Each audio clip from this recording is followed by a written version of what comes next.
زن بگیر. و باز گفته است پیغمبر ای مردم دختردار، مهر دخترتان بلند نکنید. بهترین زن همون زنه که مهرش کم است.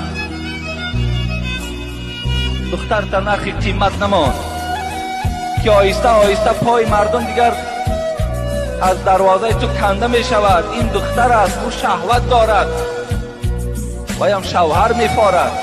روز از روزها تو را به آب رو می کند با این نرخ نوایی که تو در او دختری خود گذاشتی. جوانها را می گوید کدامت پول داری، مال داری، زن بگیر.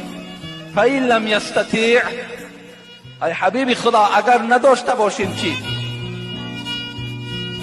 فعلیکم بالصوم فإنه وجاء.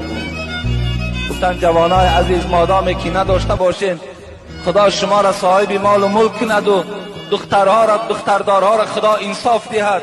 شما روزه گیرین تا که شهوت شما، همون شهوتتان با واسطه روزه شکسته شود. روزه بگیرین. گفت روزه شما را مانده میکند، روزه شما را شکسته میکند، همون طغیان شهوت از بدن شما دور میکند. این از توصیه پیغمبری خدا.